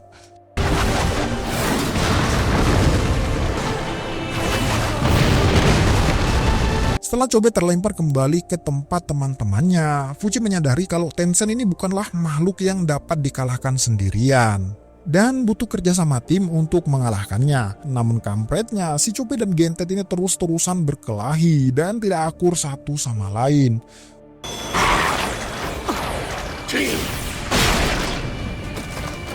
Fuji berkata, kalau kalian mau saling bunuh ya lakukanlah nanti setelah kita berhasil membunuh Kishikai Kuyang ini. Mendengar itu, akhirnya bersedialah mereka berdua bekerja sama. Dan akhirnya pertarungan melawan Kishikai Kuyang pun dimulai. Di tempat lain terlihat rombongan Sugen kelelahan berjalan karena tempat tujuannya ini sangat jauh. Shinja melaporkan kalau ninja bawahannya mendapatkan dua barang ini dan ternyata itu adalah milik Tenza dan juga Genji. Melihat kakaknya yaitu Genji telah meninggoy, Isuzu pun menangis. Si Sugen pun sangat jengkel karena para ninja mendapati kalau luka di mayat mereka berdua seperti diserang oleh manusia. Dan ya siapa lagi kalau bukan para kriminal. Karena sudah capek berjalan, si Sugen berinisiatif menggunakan seruling yang dapat mengendalikan Sosin. Dan ternyata itu berfungsi dan alhasil berangkatlah Sugen dan kawan-kawan dengan menaiki Sosin tersebut. Belum juga bertarung, si Gentet, Toma, dan Fuji sudah ribut tidak jelas. Saat mereka ribut, Kishikai, Taufa, dan Jufa tiba-tiba menyerang mereka. Untungnya, Chobe bisa menghalau serangan mereka dengan mode iblisnya. Di sana, pihak Chobe sedikit terdesak. Chobe kembali mengingat perkataan Rin kepadanya kalau ia menciptakan miras dari energi Tao melalui bahan-bahan seperti kedelai, ginjal, dan kantong kemih yang difermentasi. Nah, jikalau miras itu disandingkan dengan nama-nama target dan diberi dupa, maka ia akan mengungkap nasib baik dan nasib buruk mereka saat ini. Di sana, Rin melihat kalau adiknya Chobe diselimuti pertanda buruk. Makanya ia sebisa mungkin melindungi adiknya dari serangan. Ternyata Chobe melihat adiknya di luar ekspektasi. Toma bergegas menyerang balik sambil memegang tangan Fuji yang mempunyai atribut Tao yang bisa mengalahkan Taufa dan Jufa. Makanya serangannya mampu melukai Taufa dan juga Jufa. Si Gentet ini malah tidak mau kalah keren. Dengan pedangnya ia maju tapi ya begitulah guys. Di sana si Chobe melihat adiknya sudah tidak bergantung kepadanya lagi dan sudah bisa mandiri bahkan melewatinya. Setelah itu ternyata Kishikai, Taufa, dan Jufa berubah wujud dan membalikan badannya. Ya tentunya agar luka yang belum sembuh tidak bisa dijangkau oleh musuh. Setelah itu Chobe membagi mereka menjadi dua kelompok untuk membunuh Taufa dan juga Jufa. Si Chobe bersama Gentet akan melawan Jufa sedangkan Toma dan Fuji akan melawan Taufa. Ketika si Toma bertanya bagaimana cara mengalahkannya, si Chobe malah memarahi adiknya karena yakin kalau adiknya sudah pasti bisa berpikir sendiri dan tak hanya bergantung kepadanya lagi. Serangan pun akhirnya dilakukan. Pada awalnya mereka sangat kesulitan karena memang Kishikai, Taufa, dan juga Jufa ini sangatlah kuat. Setelah itu si Gentet menyuruh Fuji dan Toma untuk melindungi dirinya karena ia akan menciptakan celah agar Kishikai ini dapat diserang dengan mudah. Akhirnya majulah mereka semua. Namun walau Fuji dan Toma melindungi Gentet sekuat tenaga, serangannya masih saja mengenai Gentet. Dengan badan penuh luka, si Gentet tetap maju pantang mundur, sampai-sampai membuat Fuji khawatir. Saat Fuji lengah, serangan pun muncul. Akan tetapi si Toma mengorbankan diri untuk melindungi Fuji. Di sisi lain, si Gentet ternyata sudah siap dengan posisinya. Di sana ia menggunakan jurus tebasan gerbang. Alhasil terpisahlah Kishikai, Taufa, dan juga Jufa. Saat mereka hendak bergabung lagi, majulah Chobe, Fuji, dan Toma untuk menebas masing-masing tanden mereka. Belum sempat bergabung, ternyata Chobe dan kawan-kawan berhasil menebas tanden Jufa dan juga Taufa. Kasihan melihat Taufa yang tenggelam, Fuji akhirnya menolongnya dan memberikan pelukan terakhir. Melihat Taufa sudah meleleh duluan, si Jufa masih saja berontak dan melawan. Si Chobe maju dan menghentikannya. Karena Taufa tidak meninggoy-meninggoy, Chobe akhirnya mengeluarkan kartu asnya, yaitu mengambil sake yang mengandung tao dan juga racun dari dalam perutnya. Tanpa pikir panjang, si Chobe menyiramnya dengan sake beracun tersebut hingga membuat si Jufa kesakitan dan akhirnya meninggoy. Karena tak mau kalah, si Gentet ini datang dan membunuhnya dengan pedangnya. Merasa kasihan, si Gentet meletakkan benih Taufa di dekat benih Jufa. Sebelum meninggoy, Jufa meminta maaf kepada Taufa. Taufa berkata kalau ia senang dipasangkan dengan Jufa. Nah, beberapa saat yang lalu ternyata si Sagiri dan Mei bertemu dengan Guifa. Si Guifa ini orangnya pemalu dan suka membaca buku. Guifa memperingati Sagiri dan Mei untuk tidak mengganggu. Jika berani mengganggu, ia tak segan-segan menghabisinya. Mei menyadari kalau ini adalah istana Rentan, namun si Rin tidak ada. Mei bertanya kepada Guifa di manakah Rin berada. Guifa menjawab kalau Rin sudah pergi dan dia hanya disuruh menjaga tempat ini. Mei menjelaskan kepada Sagiri kalau ritual yang ada di hadapannya adalah Mei Mukuho, yaitu ritual dengan menggunakan benda-benda pembawa energi Tao sebagai media pembaca takdir nasib baik dan juga nasib buruk. Sontak Sagiri memegang pedangnya karena ingin menghancurkan ritual tersebut, karena ritual tersebut bisa membaca nasib teman-temannya. Namun si Guifa menahan Sagiri sampai Sagiri ini merasakan kalau badannya ini sangatlah berat. Walau demikian, si Sagiri ini masih bisa bergerak sampai si Guifa pun dibuat takjub. Setelah itu, si Sagiri meminta maaf kepada Guifa karena memang dia tidak berniat untuk bertarung. Namun Sagiri juga marah karena mengetahui kalau Tencent lah yang mengundang manusia ke pulau ini dan menyebabkan teman-temannya menjadi korban. Di sana, Sagiri juga memohon untuk membiarkannya keluar dari pulau ini. Setelah itu, si Guifa melepaskan kekangannya dan mempersilahkannya pergi. Namun, Guifa menjelaskan kalau pergi dari pulau ini sia-sia saja. Meskipun Sagiri dan kawan-kawan kembali ke daratan Jepang, ya sama saja. Di sana Guifa menunjukkan ilusi dengan energi Tao kalau sebenarnya si Rin sudah siap berlayar dengan para dosi, dengan tujuan mengubah semua manusia di daratan Jepang menjadi cairan tan. Ternyata Sirin sudah membawa kepompong dari kupu-kupu muka aneh dan diperkirakan akan menetas di daratan Jepang. Jika kupu-kupu muka aneh ini menyengat manusia, maka manusia itu akan berubah menjadi pohon berbunga yang siap untuk dijadikan cairan tan. Jangkauan kupu-kupu itu ribuan kilometer dan jumlahnya itu ribuan ekor. Dalam sekejap, kupu-kupu itu akan memenuhi seluruh daratan Jepang dan manusia-manusia yang sudah menjadi bunga akan diekstrak menjadi tan melalui bunga pangu. Dan dari sanalah si Rin akan mendapatkan cairan tan sempurna yang selama ini ia cari-cari. Setelah Guifa melepaskan ilusinya, si Sagiri terlihat lemas. Setelah itu, Sagiri bertanya kenapa para Tencent melakukan hal itu. Guifa menjawab kalau manusia tak lebih dari hewan ternak bagi para Tencent. Kemudian, Mei memprotes statement Guifa kalau itu tidak benar. Karena penelitian guru Sufu pada awalnya hanya diperuntukkan untuk kaisar dan menggunakan nyawa manusia itu salah. Guifa menjawab kalau situasi sekarang sudah berubah sejak manusia pertama yang terpancing datang ke pulau ini.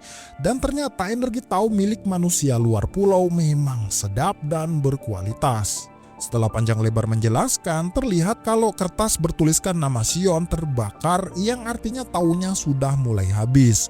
Dan ternyata benar si Sion sudah berkali-kali menebas lawannya yaitu Zujin, tapi tidak mati-mati. Totalnya Sion sudah membunuh Zujin sebanyak 215 kali. Namun Sion menyadari kalau regenerasi Zujin sudah melemah. Walau sudah di ambang batas, Sion tetap maju dan terus menebas Zujin. Dan targetnya adalah menebasnya sampai 1000 kali hingga Zujin tak bisa lagi beregenerasi. Si Zujin sempat kabur dan tak menyangka ada manusia di luar nalar seperti Sion. Terlihat kalau tubuh Zujin kelihatan tua karena kehabisan Tao. Walau begitu, ia masih saja menyerang Shion dan Nurugai, yaitu melemparinya dengan potongan-potongan tubuhnya. Tentunya ia melakukan hal itu untuk mengulur waktu agar bisa beregenerasi kembali. Walau dengan tubuh kehabisan Tao, Shion berusaha menebas potongan tubuh Zujin dan juga tanden di tubuh utamanya. Walau sempat gagal, ternyata Shion berhasil melemparkan potongan pedangnya tepat mengenai tandennya. Namun hal itu tidak membuatnya mati karena tandennya tidak tertebas dengan atribut Tao yang berlawanan. Setelah itu, si Zujin mengurung Shion dengan potongan-potongan tubuhnya. Sempat tertawa-tawa karena menganggap Shion kalah, ternyata Shion masih bisa bangkit dengan menebas potongan tubuh Zujin. Zujin pun sampai heran kok Shion bisa melakukan hal itu padahal Taonya di ambang batas. Shion berkata kepada Zujin kalau selama Zujin masih hidup, ia akan terus berusaha bangkit sampai ia berhasil membunuhnya. Ya, tentunya untuk membalaskan dendam murid kesayangannya yaitu Tenza. Setelah hampir kehabisan akal, si Zujin mengendalikan potongan pedang dari Shion dan hendak menusuknya dari belakang. Namun si Shion bisa menghindarinya dengan mudah. Tapi ternyata si Zujin kabur dengan menyebur ke dalam kolam. Setelah keluar dari kolam, si Shion kaget karena tahu Zujin sudah pulih kembali. Zujin kali ini menggunakan tubuh wanitanya dan apesnya ia menggunakan mode setengah Kishikai. Pertarungan pun akhirnya berlanjut. Saat bertarung, Shion kembali mengingat masa kecilnya kalau ibunya lah yang membuat bekas luka di kedua matanya. Karena ibunya berprofesi sebagai penghibur keliling dan ia merupakan keluarga miskin. Sang ibu melakukan hal itu semua agar bisa mencari nafkah dengan pertunjukan mereka berdua. Ternyata sejak kecil si Shion ini memang buta guys, dan bekas luka itu hanyalah pertunjukan untuk menghibur pelanggan. Dan ia juga bisa merasakan Tao dari kecil, makanya ia mahir menggunakan pedang. Mendengar reputasi Shion yaitu anak buta yang mahir menggunakan pedang, seorang bernama Soroku Kengyo membawa Shion ke sebuah tempat bernama Todoza. Melalui koneksinya, ia diizinkan masuk ke sekolah Yamada Asaemon. Dan bagi keluarga miskin seperti Shion dan juga ibunya, ini merupakan kesempatan emas untuk mengubah nasib. Dan akhirnya masuklah Shion di sekolah klan Yamada Asaemon.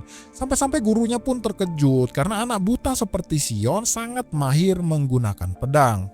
Saat guru di sana bertanya dari mana asal luka di wajah Shion, Shion mengkopi perkataan sang ibu. Ia mengaku kalau ayahnya Shion adalah pendekar pedang terkenal dan Shion cedera dalam pertempuran saat masih kecil. Saat masih di sekolah Yamada dan ia mulai menerima Tenza sebagai murid, Shion sangat mengagumi Tenza karena ia adalah orang yang sangat berani, jujur dan juga terbuka. Tidak seperti dirinya yang takut mengungkapkan kebenaran. Oke, kita kembali ke pertarungan. Di sana, Shion juga mengeluarkan semua kemampuannya melawan Zujin. Di sana, Zujin bangga karena bisa beregenerasi dengan wujud setengah Kishikai dan yakin kalau ia bisa menang melawan Shion. Namun, Shion menyela dan berkata kalau teknik itu hanyalah sandiwara murahan. Ia hanya memusatkan semua kekuatannya untuk menakut-nakuti Shion padahal Taonya juga akan habis. Dengan keyakinan yang kuat, Shion maju dan berhasil menusuk tanden Zujin. Namun karena atribut Taonya bukan musuh alami Zujin, Zujin tidak bisa mati begitu saja. Shion mengingat penjelasan Fuchi saat di gua kalau atribut Tensen yang dihadapi nanti tidak cocok untuk mengalahkannya, serangan tusukan lebih efisien dibandingkan menebas. Namun masalahnya adalah seberapa lama kita bisa menahan pedang yang menusuk tanden dari Tensen. Nah, setelah si Shion menusuk tanden Zujin, ia berusaha memegang pedangnya agar tidak lepas dari tandennya. Namun ya sesuai perkiraan, ternyata si Zujin juga menyerang Shion dengan akar-akarnya, yang artinya siapa yang menang adalah mereka yang kuat menahan. Nuruge sempat melarang gurunya melakukan hal itu karena bisa saja ia mati.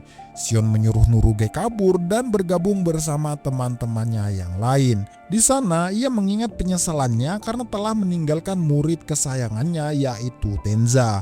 Makanya ia ngotot menyuruh Nuruge kabur karena tidak bisa memaafkan dirinya sendiri. Karena dari tadi Nurugai tidak kabur-kabur, Shion membentak Nurugai agar kabur sekarang juga. Dengan perasaan sedih, akhirnya Nurugai pergi meninggalkan tempat tersebut. Saat kabur, ternyata si Nurugai mengalami hal yang sama. Ia juga pernah merasa bersalah karena kabur meninggalkan keluarganya yang dibantai. Saat Nurugai ragu-ragu mau kembali menolong gurunya ataupun kabur, tiba-tiba ia berhalusinasi kalau Tenza menyuruhnya melakukan yang terbaik. Akhirnya dengan keyakinan yang kuat, Nurugai pun memutuskan kembali untuk menolong gurunya. Saat Shion hendak dilahap oleh akar Zujin, Nurugai pun datang dan menolongnya. Di sana si Nurugai memeluk gurunya untuk mengembalikan taonya. Namun si Shion ini sok alim anjir dan tidak mau dipeluk oleh wanita. Dan sedangkan si Zujin masih saja hidup namun regenerasinya sangat-sangat lambat. Di sana Nurugai menyuruh gurunya untuk pergi meninggalkan tempat ini dan kabur bersamanya. Di sana ia sempat menolak karena ingin membalaskan dendam Tenza. Nurugai menceritakan saat kabur bersama gurunya meninggalkan Tenza, ia sempat melihat Tenza tersenyum. Mendengar hal itu, Shion akhirnya tersadar dan tak ingin lagi balas dendam. Ia bersedia kabur bersama Nurugai dan menceritakan tentang Tenza kepada Nurugai setelah ia berhasil kabur nanti. Di sana, si Shion berterima kasih kepada Nurugai karena telah memberikannya kehidupan baru. Oke, kita kembali ke tempat Guifa. Ternyata Guifa tahu guys kalau Zujin ini berhasil dikalahkan. Dan Sagiri melihat kalau nama Shion hampir saja habis. Di sana Sagiri membujuk Guifa untuk mengakhiri semua ini. Tapi tiba-tiba botol milik Ran bergetar dan nama Gabimaru yang tertulis di sana juga hampir habis terbakar. Oke, kita kembali ke Gabimaru yang diambang kematian. Di sana Gabimaru teringat masa lalunya kalau dulunya si Gabimaru ini adalah salah satu dari 6 ninja terkuat Iwagakure. Di dalam misi dia adalah pemimpin para ninja elit tersebut. Namun setelah menikah dengan istrinya ia selalu berhenti membunuh. Dan anggotanya pun bertanya-tanya kenapa si Gabimaru akhir-akhir ini tidak membunuh ketika menjalankan misi. Padahal dulunya si Gabimaru ini merupakan ninja paling brutal dan membunuh semua orang yang menghalanginya. Setiap pulang ke rumah ia sudah disambut oleh istri tercinta. Istrinya pun senang jika Gabimaru pulang menjalankan misi tanpa luka-luka. Di sana Gabimaru pun bingung mau berekspresi bagaimana kepada istrinya. Nah, keesokan harinya Gabimaru menerima misi yang harus membunuh seseorang. Saat pulang ke rumah, Gabimaru melarang istrinya mendekat karena ia berlumuran darah. Namun istrinya tetap mendekat dan membersihkan wajahnya. Gabimaru bertanya apakah istrinya tidak takut. Sang istri menjawab kalau Gabimaru adalah suaminya dan bukan iblis ataupun roh.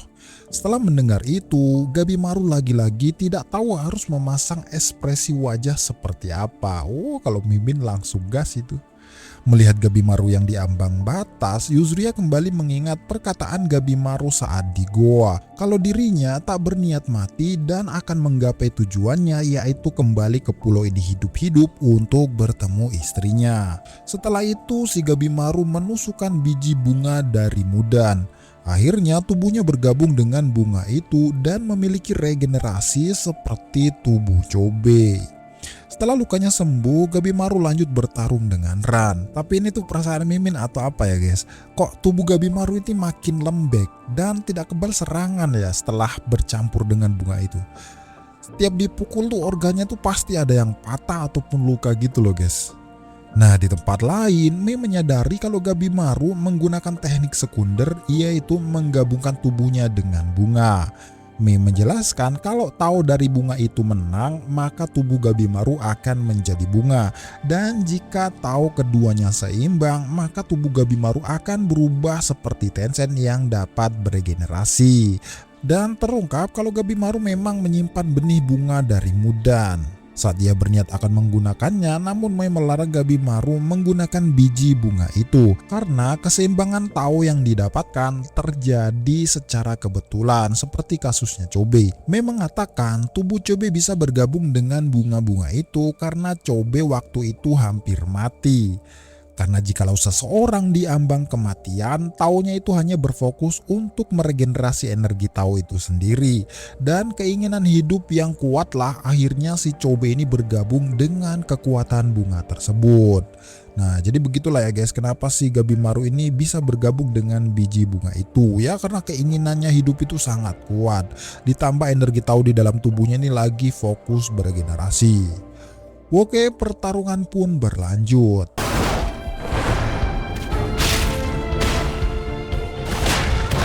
Di sana, Gabimaru menyadari kalau tubuhnya saat ini juga mempunyai tanden seperti para Tenshin. Namun, resiko itu ia ambil karena keinginan yang sangat kuat untuk bertemu dengan istrinya lagi. Walau sudah mempunyai tubuh yang bisa beregenerasi, Gabimaru ini masih saja kesulitan melawan Kishikai Ran. Setelah itu, si Yuzuriha mulai bangkit dan bergabung melawan Ran bersama Gabimaru. Pertama-tama, Gabimaru memperlihatkan api yang begitu besar. Ran yang melihat itu hanya tepuk tangan dan tertawa. Beberapa jutsu dari Gabimaru dengan mudah diatasi Ran. Di sana, Yuzuriha menahan kaki Ran dengan tali lendirnya, sedangkan si Gabimaru dari atas bersiap menyerangnya.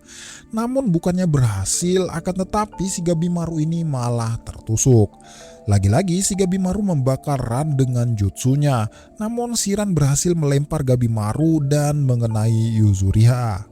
Ran berkata beberapa kali pun Gabimaru mencoba menyerangnya, ia tak akan kalah semudah itu, dan itu hanya sia-sia.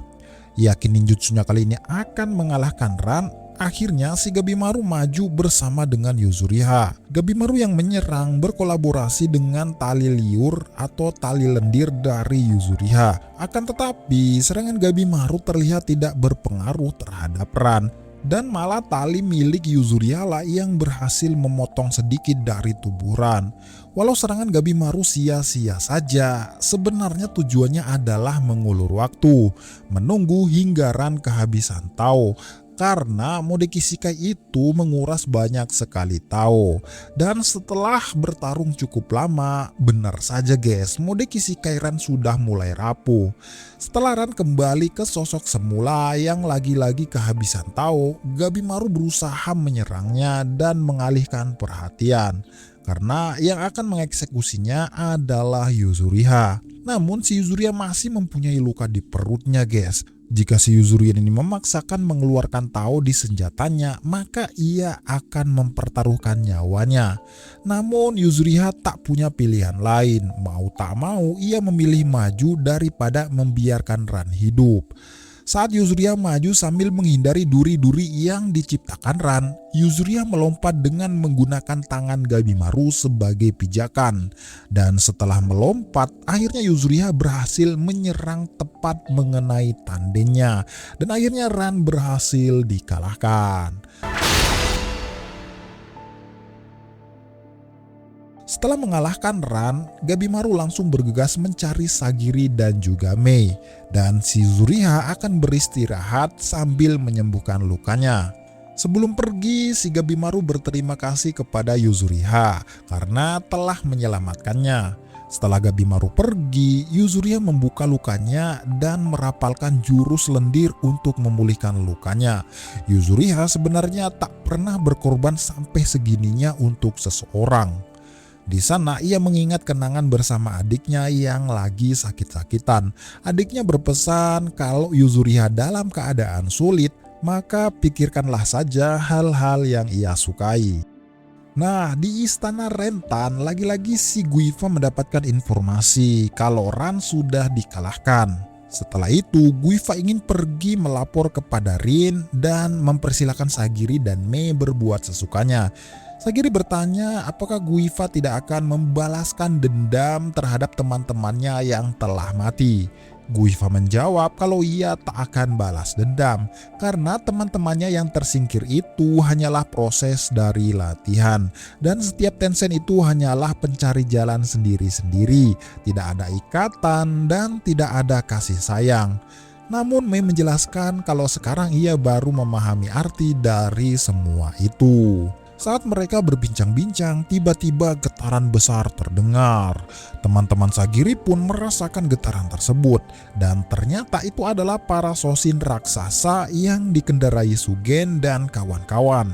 Nah, di perjalanan tubuh Gabimaru ini terasa sakit dan tanda-tanda akar mulai menyebar. Di sana ia kembali mengingat perkataan Yuzuriha kalau tubuhnya makin beregenerasi maka tubuhnya makin menjadi pohon.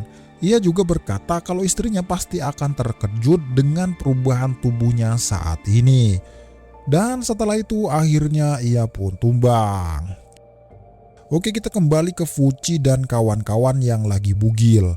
Terlihat di sana si Fuchi kegirangan karena membuatkan gentet penutup mata yang alay. Sedangkan si Chobe memperingatkan teman-temannya kalau sekarang tidak ada lagi waktu buat main-main.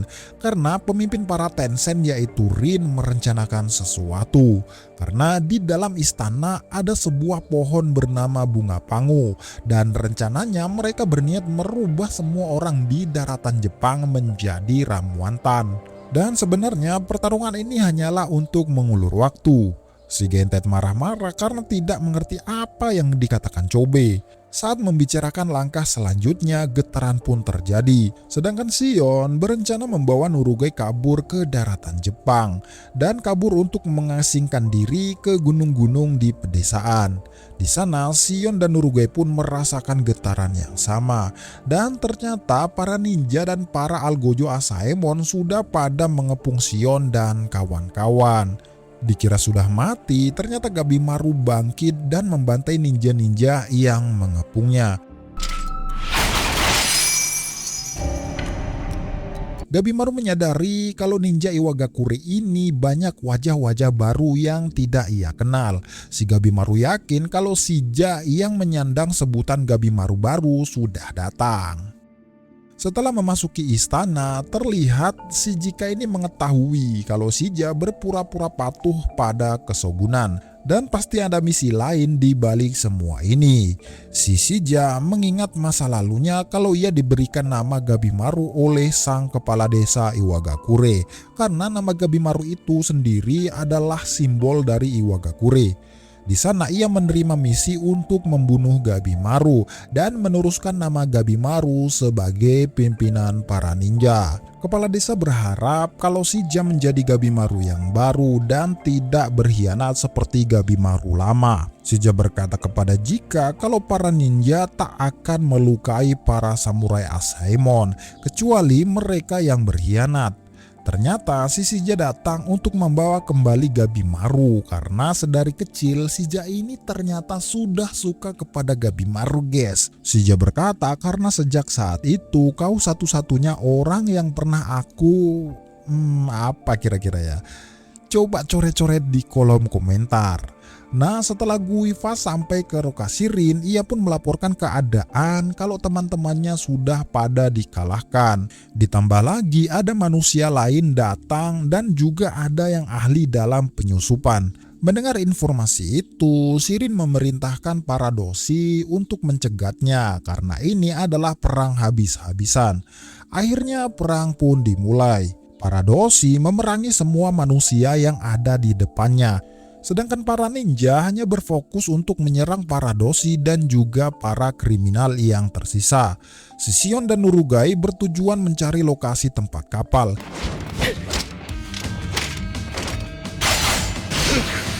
Sedangkan di kelompok Chobe, si Gentet menyarankan untuk kabur sebisa mungkin.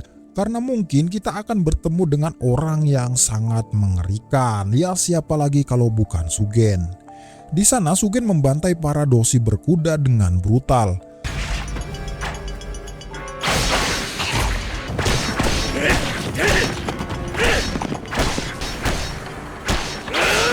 Si Sugen pun mengetahui dan menginstruksi kepada para bawahannya untuk tidak hanya mengincar kepala, melainkan mengincar perut juga. Nah, di lokasi Rin, Shija pun datang. Di sana Rin pun sampai tidak mengetahui kapan Shija datang. Di sana Rin memerintahkan para dosi untuk membunuh para ninja tersebut. Dengan sekali jutsu, ia berhasil membakar para dosi tersebut. Shija menyuruh bawahannya untuk membakar semua kapal dan menyisakan satu kapal saja. Di tempat lain, si Sagiri dan Mei pun sudah dikepung oleh para doshi dan para ninja. Setelah itu, si Sagiri ini menggunakan pedangnya yang bersarung untuk memingsankan mereka semua dan tidak membunuhnya karena tahu kalau para ninja ini adalah sekutu dari kesogunan. Saat doshi berkuda datang, si Sagiri tidak berkutik karena harus melindungi Mei saat itu juga. Tiba-tiba muncullah tali lendir yang kita tahu siapa pemiliknya. Ya, siapa lagi kalau bukan si Yuzuriha. Ternyata Yuzuriha ini sudah sedikit pulih dari luka fatalnya dan menggunakan baju baru yang entah ia dapat dari mana. Di sana Sagiri dan Mei pun langsung memeluk Yuzuriha karena bersyukur Yuzuriha masih hidup. Para ninja yang hendak bangkit pada dibunuhin semua sama Yuzuriha. Ternyata Yuzuriha sebelum ke tempat ini sudah memeriksa keadaan sekitar. Kalau situasinya ini makin kacau. Para doshi dan para ninja semua datang dari gerbang air dan perang semakin menjadi-jadi. Sagiri berkata kalau mungkin ia bisa membujuk para ninja untuk saling mengerti. Yuzuriha menjawab kalau para ninja sudah pasti tidak akan mau mendengarkannya karena sudah berniat membunuh semua para kriminal. Karena mengetahui kalau Ramuan Tan sudah berada di lokasi gerbang air atau lebih tepatnya itu dibawa oleh Rin, Sagiri mengajak Mei untuk membujuk Rin, tapi ternyata si Isuzu datang. Pada awalnya Isuzu senang karena melihat Sagiri masih selamat. Namun karena melihat Sagiri bekerja sama dengan penjahat dan juga membunuh para ninja, ia menyuruh Sagiri untuk meninggalkan Yuzuriha. Karena Yuzuriha itu adalah penjahat yang sudah membunuh banyak sekali orang. Di tempat lain, Kiyomaru bertemu dengan Shion dan juga Norugai. Sedangkan Jika bertemu dengan Chobei dan juga Toma. Sekali lagi Isuzu memperingatkan kepada Sagiri untuk meninggalkan Yuzuriha karena ia sekarang diperintah untuk membantai para kriminal dan juga samurai Asaemon yang berkhianat. Sedangkan si Gente dan Fuchi juga bertemu dengan Sugen. Di sana Fuchi maju dan Sugen yang mengetahui arti dari itu ia pun langsung menangis. Setelah itu kita akan diperlihatkan oleh Suzin yang masih hidup dan berusaha masuk ke ruangan bunga pangu. Shigamimaru yang berlari ke arah gerbang air juga dihadang oleh para ninja. Dan ternyata si Suzin sudah bergabung dengan bunga pangu dan berhasil berubah wujud menjadi besar.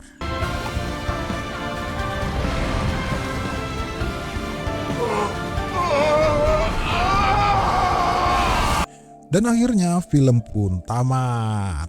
Mungkin segini dulu ya guys Jigoku Raku season 2 dan mudah-mudahan season 3-nya ini langsung digarap sama Om Mappa. Karena kayaknya season 3-nya ini lebih brutal lagi nih guys karena peperangan antara 3 belah pihak.